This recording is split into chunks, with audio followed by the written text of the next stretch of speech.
네, 안녕하세요. 구독자 선생님들, 이소영 작가입니다. 오늘은 제가 어젯밤에 잠이 안 와서 한 몇 시간 동안 편집했던 거를 다 날려가지고 아예 그 영상을 버릴까 하다가 운동 가기 전에 강의 마치고 와서 그냥 다시 하자 해서 한 10분간 요약해서 설명할까 합니다. 지난주에 교보문고와 함께 제가 북토크를 진행을 했어요. 보통 북토크가 혼자 하거든요. 저 지금까지 13년간 혼자서 북토크를 계속 했었는데, 왜냐면 제 혼자 개인 저서니까요. 근데 이번에는 좀 재밌게 오그림이라는 작가와 함께 둘이 같이 북토크를 했어요. 근데 좀 재밌는 게 이 오그림이라는 친구가 저의 중학교, 고등학교 후배기도 하고 저랑 비슷한 일을 해요. 미술 강연도 하고 그리고 아트 투어도 정말 많이 가고, 그래서 세계 일주 미술 여행이라는 오그림의 미술책과 제 이번 신간 그림 읽는 밤을 함께 엮어가지고 그림 감상을 더욱 깊이 있고 선명하게 하는 법, 이걸 주제로 저희가 눈이 오는 날 북토크를 했죠. 정말 많은 분들이 오셨고 진짜 멀리서도 오시고 초등학생부터 60대, 70대까지 많이 오셨는데요. 그 북토크 마치고 최근 들어 한국에 좋은 전시가 정말 많이 생기면서 어떻게 하면 미술사 공부를 좀 의미 있게 하고 그림 감상을 보다 깊이 있게 하지? 이런 고민을 하시는 분들이 많은 것 같아가지고 북토크에서 나왔던 이야기들을 바탕으로 미술 작품을 보다 선명하고 깊이 있게 보는 법을 총 4가지 정도로 요약해서 알려드릴까 합니다. 제가 오늘도 모 은행 승진 대상자들 대상으로 미술 작품 감상에 대해서 강의를 하고 왔는데, 대부분 이런 강의의 마지막 또 질문이 상당히 비슷해요. 전시 보고 나면 그때는 좋은데 시간이 흐르면 남지 않는다. 미술사도 공부고 미술 작품도 공부인데 어떻게 하면 조금 더 선명한 감상이 되느냐. 그래서 아마도 많은 분들이 미술 애호가이다 보니까 미술에 관심이 늘어나고 그러다 보니까 이런 질문이 나온 건데, 사실은 미술책을 꾸준히 쓴 저나 아니면 그 당시에 같이 북토크를 했던 오그림 작가 역시 똑같은 사람이다 보니까 우리가 아무리 미술을 좋아하고 또는 각자 미술을 전공했더라도 깊이 있게 보는 거는 사실 방법이 좀 있거든요. 그냥 생각 없이 보면 깊이 있게 볼 수 없잖아요. 첫 번째 많이 물어보는 질문들이, 이거 진짜 오랫동안 나오는 질문인데, 도슨트 들어요 말아요 이거거든요. 사실 이 질문은 정말 자주 있는 질문이어서, 근데 저는 시간이 많으면 도슨트 듣는 것은 너무 좋은 것 같아요. 미술관이나 혹은 그 주최 측에서 만들어준 프로그램이기도 하고 거의 다 무료 또는 아주 작은 금액을 내기도 하잖아요.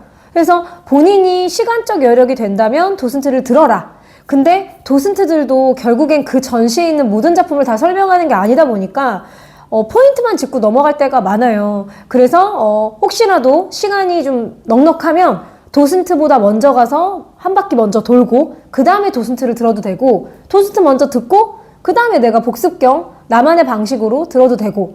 저는 근데 사람이 너무 많으면 도슨트는 안 듣고요. 혼자만의 방식으로 보는 편인데, 저는 약간 혼자서 그 그림하고 만나서 오로지 이렇게 독대해가지고 긴 시간을 보내는 걸 좋아하는데, 도슨트는 내가 원하는 시간만큼 작품을 길게 못 보기도 하니까 저는 약간 도슨트는 도슨트대로 먼저 가면 저는 그냥 그 동선과 따로 움직이는 것 같습니다. 근데 시간이 여유가 있다면 도슨트도 듣고 따로 본인 혼자 감상도 하고 그럼 너무 좋겠죠. 그러면서 나왔던 질문이 미술 알고 봐야 하느냐. 근데 여기서 이제 다양한 의견이 있었어요. 오그림 작가 같은 경우에는 이런 말을 하더라고요. 미술을 잘 모르고 봤을 때 되게 재밌었다. 내 마음대로 해석하고 오히려 공부를 할수록 해석이 좀 제한이 생기더라. 좀 자유로운 해석을 위해서는 모르고 봐도 된다. 저도 그 말에는 상당히 동의하는데, 저도 블로그를 처음 시작했던 10몇 년 전에는 그때는 미술 교육만 전공을 했고 미술사는 전공하기 전이었고, 그래도 미술사를 좋아했죠. 미술교육학과에서도 미술사를 배우니까. 근데 약간 블로그가 원래 초창기에 아무도 안 보잖아요. 내 맘대로 쓸 수 있어가지고 어떤 작품을 가져다가 내 맘대로 해석을 이리저리 늘어놓는 게 완벽한 오독일지라도 되게 재밌게 명화를 그런 식으로 감상하고 놀았어요. 근데 그때 썼던 시리즈가 출근길 명화 한 점이나 명화 보기 좋은 날 이런 시리즈들인데, 이제 와서 13년 정도 지난 후에 지금 쓰고 있는 책들하고 그 책을 비교하면 감상의 자유로움은 초창기 책들이 훨씬 많은 것 같아요. 미술사의 형식이나 혹은 미술사의 흐름이나 이론에 얽매이지 않고 상당히 자유롭게 볼 수 있었던 시절이 좀 더 미술계에 더 침투돼서 일하기 전인 대학원생 시절이 아닌가. 또 반대로 어떻게 생각해보면 신화라던가 미학이라던가 미술사라던가 인문학이라던가 이런 다양한 공부를 하고 나서 보는 미술 감상은 깊이가 있어지거든요. 또 특히 저는 컬렉팅을 하면서 현대미술 시장 또는 과거에 미술사 속에 나오는 작가들의 미술 시장, 후원자가 메디치 가문 같은 위대한 가문일 수도 있겠고 어떤 귀족들일 수도 있겠고 서양미술사의 흐름이 결국엔 수집가들의 역사하고도 연결되어 있다 보니까 저 개인적으로는 아무것도 모른 채 자유롭게 감상하는 것도 좋지만 본인이 마음에 드는 학문 한두 가지를 끌어와서 같이 감상하면 그 기쁨이 좀 배가 되지 않나. 그래서 예를 들어 이런 책 너무 재밌잖아요. 경제학자가 미술관에 가서 쓴 책이라던가 또는 천문학자가 어떠한 미술사에 대해서 쓴 책이라던가 의학자가 쓴 책이라던가 법 관련된 직종의 사람들이 미술에 대해서 쓴 책이라던가 이런 식으로 전혀 다른 분야에서 미술사를 감상하는 태도? 이런 것들은 되게 깊이가 생긴다고 보고요. 그런 것들이 오히려 세계를 좀 넓혀주는 것 같아서 아무것도 모르고 봐도 자유롭다. 하지만 이 세상에 있는 수많은 학문들하고 미술사가 만났을 때 보다 좀 뿌리가 쫙 펼쳐져서 깊이가 생기지 않나 라는 생각입니다. 그리고 어떤 면에서는 사실 자유롭게 보는 게 되게 오랫동안 시간을 보내기가 어려워요. 진짜 그림 가지고 그림에 대해서 전혀 아무것도 모를 때 자유롭게 본다라는 게 정말 진심으로 가능할까? 그럼 제가 자주 얘기하지만 그림이라는 게 결국엔 캡션이 있고 그 캡션에 작가의 의도가 있다. 제목이라던가 재료라던가 사실은 작품의 크기도 작가의 의도거든요. 큰 작품을 할지 작은 작품을 할지. 그래서 자유롭게 보시는 걸 좋아하는 분들도 있겠지만 결국에는 그림이라는 거는 알아가면서 깊어지고 깊이가 있어야 인사이트가 생기고 또 다른 분야의 학문과 연결이 되면서 좀 풍부해지지 않나?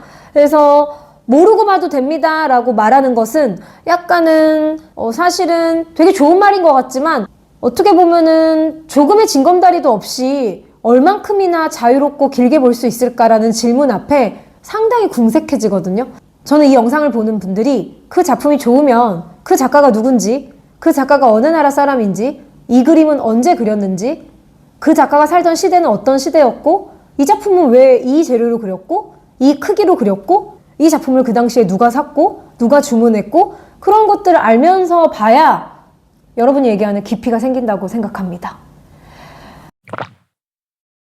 그 다음 또 많은 분들이 했던 질문이 미술사는 결국에 어떤 부분에선 지식의 영역이어가지고 공부해도 까먹고 전시 갔다 와도 까먹는다. 너무 맞는 말이에요. 그래서 사실 결국에는 이게 뇌의 문제고요. 미술사학과도 시험 같은 거 보면 다 외우는 거여서 저도 그거 진짜 많이 틀리거든요. 너무 어려운데요. 반복해서 하는 수밖에 없어요. 그래서 곰브리찌 서양미술사 이런 책도 원래 곰브리찌가 청소년 위해서 쓴 책인데도 두껍기 때문에 저는 미술 선생님들하고 그거를 몇 년에 걸쳐서 반복해서 읽고요. 지금도 다시 읽으면 또 새로워요. 그래서 좋아하는 공부는 좀 반복해서 해야 되고 인상주의 같은 화가들도 국내에 나온 책들이 어마어마하게 많기 때문에 그런 책들을 꾸준히 보면서 이건 새로운 이야기인데? 내가 몰랐던 거네? 하고 주머니에 챙기고 나 이 지식 몰랐는데? 이제 알게 됐네? 하고 챙기고 까먹기도 하고 챙기기도 하고. 근데 궁극적으로 본인만의 것이 된다라는 건 저는 둘 중에 하나라고 봐요. 내가 내 입으로 말을 해본다.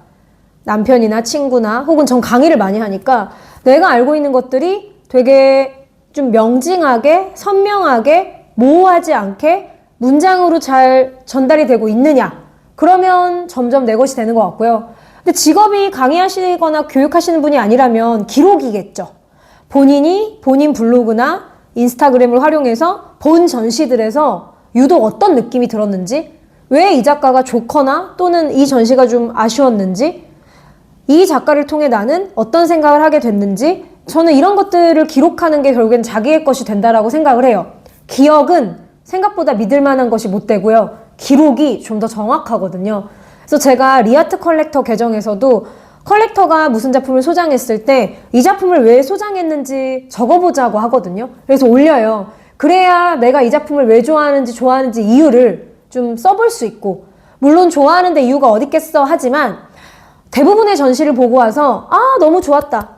재밌었어. 오늘 뿌듯했어. 이러면 시간이 흐르면 안 남더라고요. 뭐 누군가는 팜플렛이나 도록을 사오기도 하는데 도록을 사더라도 도록을 다시 봐야죠. 사기만 하면 의미가 없지 않아요? 도록을 다시 보면서 내가 몰랐던 것들에 대해서 체크하고 또는 기록을 해보면서. 그래서 저는 독서도 책을 읽다가 덮으면 결국에 그 문장들이 기억이 안 나거든요. 이 책이 뭐였지? 제가 최근 들어 이제 버지니아 울프의 런던 거리 헤매기 그 책 보고 있는데 너무 진짜 버지니아 울프가 너무 잡설을 하는 거예요. 이 말을 했다가 저 말 했다가 근데 궁극적으로는 처음에 했던 말이 왜 이 말로 돌아오는지가 이해가 되더라고요. 책과 비교했을 때 미술은 좀 다르겠지만 어쨌든 모든 전시는 보고 나서 오면 한 이틀 지나면 휘발된다. 그러므로 본인의 그냥 어떠한 아무도 보지 않는 미술 계정을 만드세요. 미술 후기, 독서 후기, 미술 후기, 영화 후기, 드라마까지 하라 그러면 힘드시겠죠? 그러면은 내가 지금 어떠한 예술을 접했는데 이 예술을 보고 되게 감상을 많이 해서 어떠한 묘한 충만감이 들었는데 이 충만감의 형태가 어떤 모양인지 모르고 도대체 이 감정이 뭔지 모를 때 그걸 좀 더 뾰족하게 해주는 게 후기를 적는 거거든요. 그래서 저는 후기 적는 거를 되게 편하게 자주자주 해야 나만의 감상이 되고 누군가한테 잘 보이기 위해서가 아니라 나 스스로를 위해 이 전시는 어땠다.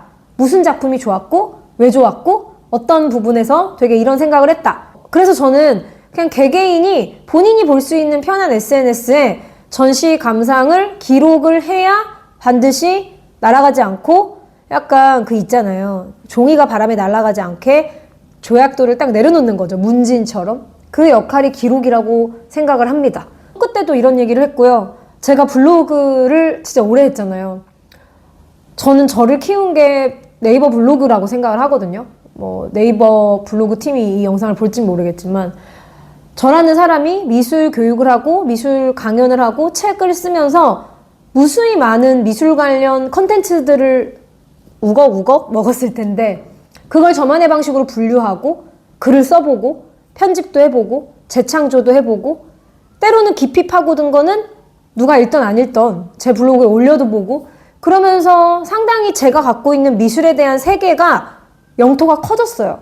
저는 그렇게 느껴가지고 블로그나 인스타 같은 것을 잘 활용하시는 걸 추천드려요. 직업과 상관없이 또 미술이든 독서든 영화든 문화 콘텐츠는 다 적용되는 것 같아요. 그래서 날려버리지 말고 잘 기록해서 똑똑똑똑 이렇게 쫙 묶어놓자. 그게 미술 감상이 좀 더 깊이 있고 선명해지는 방법이라고 생각을 합니다. 그 다음 이런 질문 진짜 많았어요. 예를 들어 그날 나온 질문 중에 하나가 바스키아전이 요즘에 인기인데 DDP에서 바스키아전에 가기 전에 뭘 알고 가야 할까요? 이거 예습이잖아요.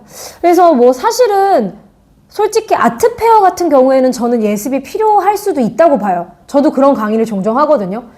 프리즈 아트페어나 키아프는 200개가 넘는 갤러리가 오고 그 갤러리들이 작품을 막 20-30개씩 갖고 와요.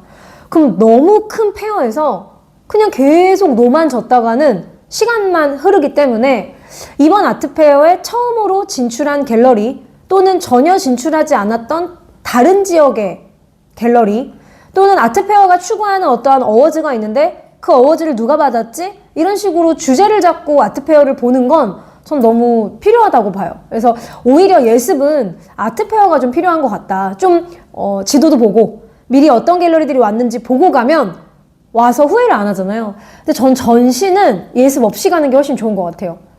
바스키아를 보러 간다. 그러면 바스키아가 흑인화가였구나. 어린 나이에 요절했구나. 앤디오라고도 이런 관계가 있었나 보네. 요 정도는 어느 정도 뉴스에서도 막 얘기를 하니까 알 거 아니에요. 아예 몰라도 됩니다. 아니면 바스키아를 수식하는 흑인 피카소? 이런 단어 같은 거 한 번쯤 들어봤을 거 아니에요? 미술을 전혀 모르는 사람이. 그러면 일단은 그냥 편안한 마음으로 뇌를 비우고 가서 저는 오히려 가서 띵 하고 이 작품 왜 이렇게 멋있지? 이 작가가 어떻게 이런 작품을 했지? 하면서 그 띵 하고 어떠한 좋은 충격을 받았을 때 마음에 되게 무거운 돌이 생긴다고 생각해요. 내 삶에 이 작가가 들어온 거죠. 전시를 나오면서 오늘 전시 진짜 좋았다. 나 이 작가에 대해서 좀 더 알고 싶다. 그래서 도록을 산다거나 혹은 돌아와서 그 작가에 관련된 책을 산다거나 공부를 좀 해보는 거죠. 저는 미술 전시는 일단 가서 보고 띵 하는 작품이 생기면 복습을 하자. 저도 항상 그렇게 생각하고 봐요. 예를 들어 얼마 전에도 송은아트 미술대상 보러 갔어요. 거기는 새로운 현대미술 작가들이 너무 많이 나오기도 하고 미디엄 아티스트들이 많기 때문에 대략 이렇게 명단을 봤더니 제가 알고 있는 뭐 신민 작가, 우정수 작가, 이미 내가 소장하고 있는 작가도 있고 뭐 알았던 작가도 있지만 전혀 몰랐던 작가도 있더라고요. 근데 그거를 막 미리 공부하고 가면 벌써부터 좀 에너지가 빠지잖아요. 그래서 저는 전시는 일단 가서 보고 기억에 남는 작품들은 찍거나 메모를 해서 돌아와서 그 작가의 다른 시리즈가 뭘까? 다른 작품은 뭐지? 복습하는 게 훨씬 저한테는 잘 맞거든요. 공부는 방법의 차이가 있고 다양한데 그래도 저는 전시는 너무 부담 갖지 말고 해맑게 머리를 비우고 놀러 갔다가 가서 쿵 하고 마음에 웅덩이, 돌 가지고 와서 이걸 내가 이 돌을 바라보던가 웅덩이를 파던가 깊이 있게 뿌리를 더 내리던가 그렇게 복습하는 방식을 선호합니다. 실제로 이렇게 했을 때 좀 저는 기억에 많이 남았고 공부가 더 많이 됐던 것 같아요. 그 다음 질문 중에 본인들만의 미술관 놀이법이 있느냐? 저는 매우 있어요. 그래서 그날도 여러 가지 얘기를 했는데 저도 거의 웬만하면 전 세계 미술관들을 진짜 많이 가봤거든요. 뭐 북유럽도 한 4, 5년간 거의 다 돌았고 물론 제가 안 가본 나라도 많죠. 저는 아직 뭐 멕시코라던가 혹은 이집트라던가 안 가봤어요. 대부분 동유럽, 뭐 서유럽, 북유럽 이런 건 많이 가봤고 미국도 뭐 시카고, 뭐 LA, 뉴욕 뭐 골고루 가봤던 것 같아요. 근데 미술관 놀이법은 뭐냐면 저는 일단은 미술관은 티켓을 끊으면 큰 미술관은 한 번 갔다가 나와서 밥도 먹고 다시 들어갈 수 있어요. 뉴욕의 메트로폴리탄은 스티커 붙여주고 이 스티커 있으면 바깥에 나와서 밥 먹고 다시 들어갈 수 있어요. 양이 워낙 방대하잖아요. 그래서 저는 하루 종일 미술관에서 놀아도 시간이 아깝지 않고 다 못 봐요. 사실 하루로 절대 못 보고 루브르 오르세도 하루가 뭡니까? 한 달, 두 달 봐도 못 보겠죠? 베니스 비엔날레도 마찬가지고요. 근데 이제 놀이법이라고 하니까 저는 무조건 해당 미술관에 있는 카페나 레스토랑에서 식사를 해요. 오르세도요. 그 시계가 이렇게 있고 시계가 역광으로 비치면서 너무 예쁜 카페가 있고요. 폼피두 센터도요. 꼭대기에 카림 나시드가 디자인한 너무 예쁜 카페가 있어요. 레스토랑. 빨간색 꽃이 쫙쫙쫙 장미가 꽂혀 있고 뉴욕의 노예 갤러리에도 되게 멋진 당시에 노예 갤러리를 함께 창업했던 사람의 이름을 딴 카페가 있고요. 덴마크 루이지애나도 바깥 풍경이 보이는 레스토랑이 있습니다. 어차피 식사를 해야 된다면 미술관 카페나 레스토랑이 조금 비싸요. 그래도 간 김에 그 미술관에 있는 그 미술관이 디자인한 레스토랑이나 카페에서 섭취를 하자. 데미안 허스트가 만든 뉴포트 스트리트 갤러리에는 데미안 허스트의 작품인 수많은 알약과 그 스테인드 글라스 같은 나비를 붙여서 만든 작품이 레스토랑 안에 있고요. 서펜타인 갤러리라고 현대미술의 거의 중심부 같은 영국의 비영리 갤러리죠. 여기 큐레이터 중 한 명이 한스 울리 오브리스트잖아요. 이곳은 자하 하디드가 만든 레스토랑이 있어요. 너무 아름답고요. 그래서 해당 미술관이 운영하고 있는 레스토랑이랑 카페에서 식사를 하면서 놀면 그 미술관이 왜 이 디자이너나 이 건축가에게 같이 협업을 하자고 했지? 이런 것도 생각해보면서 훨씬 재밌어지는 것 같습니다. 오늘 영상도 도움이 되셨기를 바라면서 또 다른 전시나 미술 컨텐츠에서 만나 뵙겠습니다.